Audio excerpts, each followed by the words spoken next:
Кешіресіңдер, связь үзіліп қалды. Сөзімді қайта улантайын. Қазір уақытым бар дағы біраз. Мына бұл жерде саясатқа аралашпаған, ештеңе қылбаған, тыныш жүрген өзімдің родственниктер, туғандарым бар. Ысықкөлден болшақ. Саясатқа аралашпайды тақыр. Ошолордун атынандағы Ысықкөл қауымының төрағасы болып тұрып, жалпы Ысықкөл елі Сооронбай Шариповичті қолдап атат деп шығарып атышпайбы? Ошол жерде так айтылып турат. Мигранттар деп. Подчеркиваю, Москвадағы деп. Егер жал қалып болса, YouTube'да ашып қарап көргілі. Москва шайлоо 2017 деп жазған YouTube'ға жетішті. Бұл жерде қандай көрініш болғаны?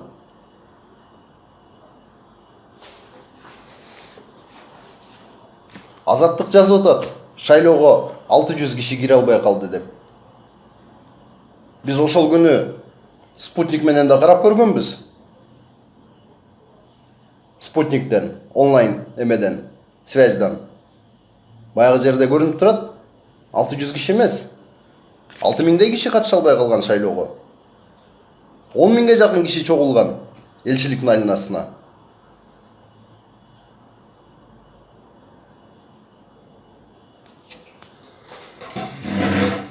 Кыскасы бул, мен ачыгын айтып коеюн, бул бүт баары колдоп атат деп баарынын атынан бир киши жооп бере албайт. Бул туура эмес да.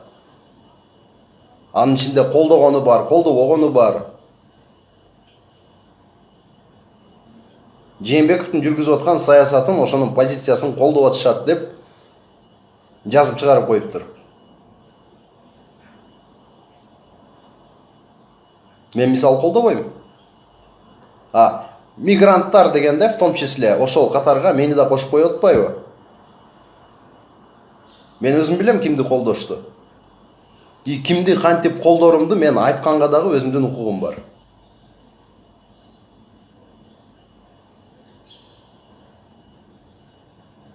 Бөлүшкүм да келген жок ошол информациясынчы. Андай жалган маалыматты распространять этип бөлүшкөндөн Кудай сактасын. Саат 9 болорун күтүп турам. Азыр 9 болгондо, саат 9 болгондо мен элчиликке телефон чалам. Бул эмне деген информацияны распространять этип атасыңар деп.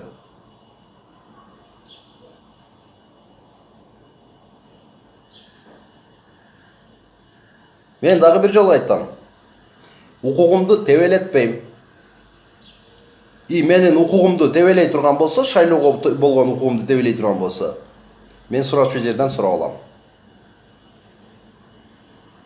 Эгер бардыгыбыз ошентип өзүбүздүн укугубузду тебелетпей, өзүбүздүн укугубуз үчүн күрөшө турган болсок, анда мен айтам, өз бактысы үчүн эл күрөшүп атат деп. Мына ошол ийгиликке жетишет деп. Эгер каждый гражданин өзүнүн гражданский обязанностин толук аткарып, жана өзүнүн укугун тебелетпей, өзүнүн укугу үчүн күрөшө турган болсо, мына ошол эл бакытка ээ болот. Өз бактысы үчүн күрөшкөн эл бактылуу болот. Эгер каждый гражданин ошентип өз бактысы үчүн күрөшө турган болсо, мына таза шайлоонун жыйынтыгы.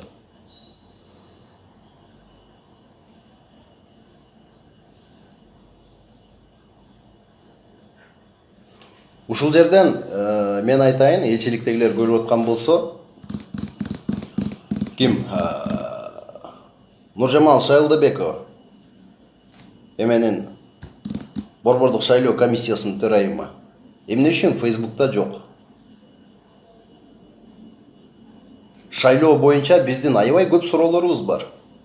Борбордук шайлоо комиссиясына ал жака телефон чалганга вообще жооп бербейт эч ким, звонок кылсаң.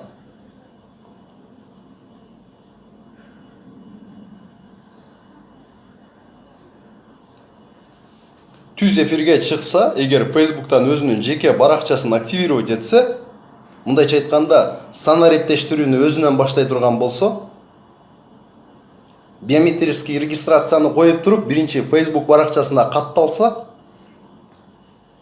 мол, Facebook ааламынан аябай көп суроолорду бермекпиз. Коом деген бул ким? Бул эл. Мына ушул Facebooktан аябай көп суроолор берилмек. И фактически калып калмак алардын бүт бардыгы материал болуп архивде. Эгер ким билсе, Нуржамал Шайлдабекованын өзүнүн жеке телефон номерин билеби, эми анын өзүнүн укугу кааласа зарегистрироваться этет, катталат Facebookка, кааласа катталбайт. Но биз суранып атабыз. Facebookка катталсын. Сүйлөшөбүз. Бере турган суроолорубуз көп. Марттын аягында онлайн каттоону решать этебиз, чечим чыгарабыз деген. Азыр июндун аягы болуп атат. Шайлоого жакындап калды. Ошол эле учурда COVID-19 там пандемия деп баарын токтотуп койдук деген жооп болот, это понятное дело. Но БШКда чогулуш болду го. Мен андагы сүрөттөрүн алып койгом. БШКда чогулуш болду пандемия учурунда.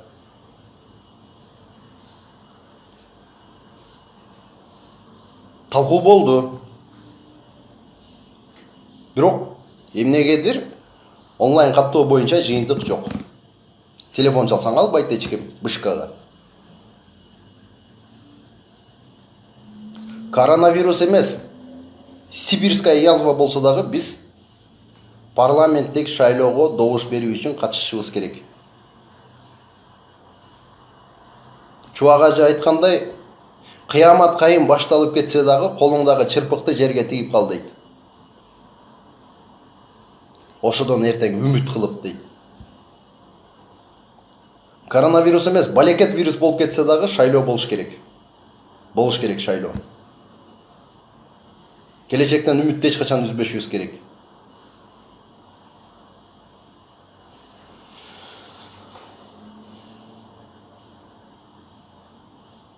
Биз айтканбыз буга чейин. Ай ушу коомдун жетекчилеринин бүт бардыгын шайлоого жакын. Бийликтин камчысын чапканга, бийликтин интереси үчүн колдонот деп. Болбой коюшкан, жок андай эмес деп. Мына бүгүн ашыгын эле былчыйта жазып турго. Коомдордун жетекчилеринин бүт бардыгы Жээнбековдун саясатын колдоорун билдирди деп. В том числе мигранттардын бардыгы билдирди деп. Мен билдирген жокмун, бирок менин атыман мигранттар билдирди деп менин атыман тияктан билдирип коюп атат.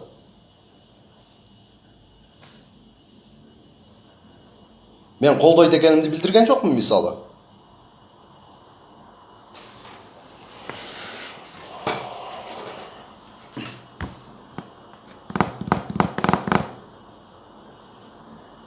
Программасы жок келгенде. Программасы жок. Мына бир эле программа иштеп атат. Мен аны көргөн жокмун деп айтпайм, көрдүм. Иштеп атат. Сапар Исаковдун Акылдуу шаар деген программасы иштеп атат.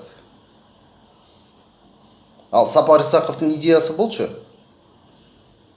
Мутиев отуруп айтып берген. Машина кетип баратканда артынан камера барып туруп кууп тартып алат деп. Мына ошону менен штрафты төлөбөй койгонго мүмкүнчүлүгү болбойт деп. Ошол программа иштеп атат. Башка эч кандай программа жок болчу да. Анан мен программасы жок адамдын жүргүзүп аткан саясатын кантип колдойм мен? Эмне жөнүндө Айсулуу Бактыгүл эмне жөнүндө сөз болуп атканын мен дагы бир жолу айтып коеюн бул жерде.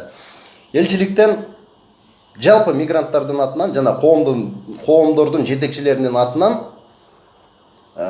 Сооронбай Шариповичтин, Жээнбековдун садага болоюн деп жүргүзүп аткан саясатын колдоп атышат деп элчилик жазып чыгыптыр. Мен колдогон эмесмин. Бирок менин атыман дагы в том числе мигранттар дегенде ошол мен деле мигрантмын, Москвада иштеп жүрөм. Мигранттар дегенде мени да кошуп коюп атат да катарга. Колдоду депчи. Мен колдогон эмес, мени колдобойм дагы.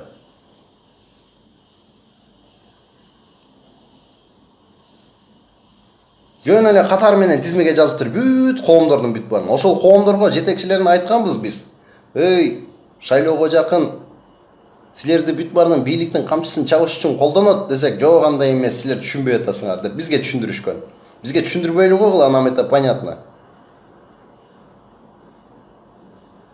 Эртең шайлоого жакын бир табак ашты алып келет дагы, ортоңорго коюп берет дагы. Садага болоюңдар, колдоп койгула десе, шатыратып кол чаап туруп, туура айтасыз деп, помп айтып бир жолу курсакты тойгозосуңар да барып колдоп бересиңер. Деп айтсак, жок андай эмес, биз силер издеваться этпегиле деген.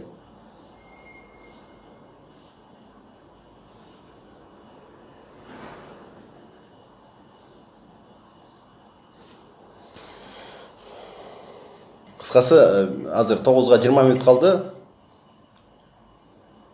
Элчиликке бүгүн телефон чалып, биринчи вопрос ушул. Эмне үчүн мигранттын баары бүт баары Жээнбековдун жүргүзүп аткан саясатын колдоп атышат, колдоорун билдирди деп туруп, менин атыман дагы билдирип коет. Мен эчтеке айтпасам дагы. Мен колдобойм, колдогон дагы эмесмин. Менин атыман ошондой билдирүү жасаганга кимдин кандай укугу бар? Кимдин кандай укугу бар?